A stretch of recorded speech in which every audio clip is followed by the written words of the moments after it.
اور بھائی ایسا ماحول کہ کوئی ہمارے محلوں میں سے کوئی فرد اب مسجد سے باہر نہ رہے. ہم نے تو مسجد کی طرف بلانا ہے, دعوت دینی ہے اور ان کو سمجھانا ہے اور پھر مسجد میں لانا ہے.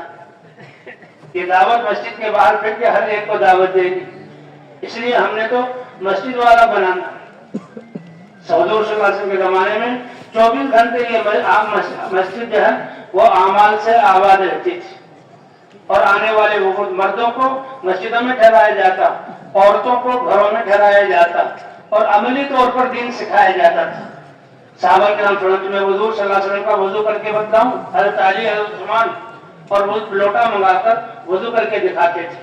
اور جو مسجدوں میں ٹھہرتے تھے وہ صحابہ کی عبادات اور ایمانیات کی مجلسیں اور دعوت اور تعلیم و تعلم کے حلقے اور ذکر کے ان سے وہ سیکھتے تھے.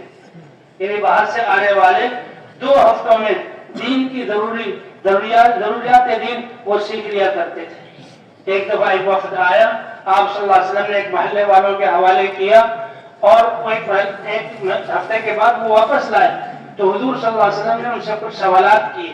آپ خوش ہوئے اور پھر دوسرے ہفتے دوسرے محلے والوں کو حوالے کر دیے, اور دوسرے محلے والوں نے جب ان کو ہفتہ بھر دین سکھایا تو حضور کے پاس آئے, آپ نے سوال کیا تو بڑے خوش ہوئے کہ ادبا فقہا قالوا ان یکونوا انبیاء, یہ تو بڑے ادب والے سلیقے والے لوگ بن گئے, اور یہ تو دین کی بڑی سمجھ والے بن گئے, اور ان میں تو انبیاء علیہ صفات آ گئی.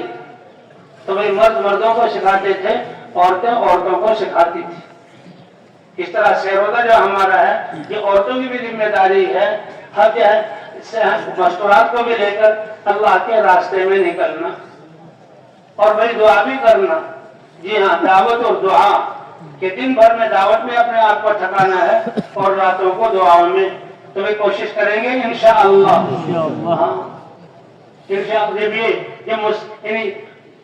جب آخرت کا استحضار اور تقوی والی زندگی اور امت کا غم اور صبر اور تواضع اور اخلاق, جب امت ان صفات کے ساتھ پھرے گی اور زندگی کے شعبوں میں دین زندہ ہو جائے گا, تو پھر اللہ ہدایت کا سورج نکالیں گے. کہ جیسے سورج کے نکلنے پر ساری اندھیریاں دور ہو جاتی ہیں, بڑے بڑے بلب اور لائٹوں کو بند کر دیا جاتا ہے کہ سورج کی روشنی کے سامنے یہ کچھ نہیں. تب ہمارے ساتھی جب نکلنے کے لیے کہا جائے تیار ہوں, جس کے ساتھ نکلنے کے لیے کہا جائے تیار ہوں, اور جہاں بھیجا جائے اس کے لیے تیار ہوں, اور جتنے وقت کے لیے بھیجا جائے اللہ نے اس صفت پر پہنچانے تیار ہو, تو پھر ہدایت کا سورج نکلے گا. یعنی اللہ قوموں کو اپنی قدرت سے ہدایت عطا فرمائیں گے. اور اس طرح نکلنے والے یہ جہاں تقوی سے بھرے ہوئے, اللہ کی خشیت اور خوف اور دنیا سے بے رغبتی اور اخلاص ٹوٹ کر میں بھرا ہوا, اور آخرت کا استحضار, اللہ کی رضا کے طالب, ان صفات کو لے کر چلیں گے تو ان کے نکلنے سے اللہ قوموں کو ہدایت دیں گے. اس لیے ہم نے تو ہر انسان کو, ہر مسلمان کو اس محنت پر تیار کرنا ہے.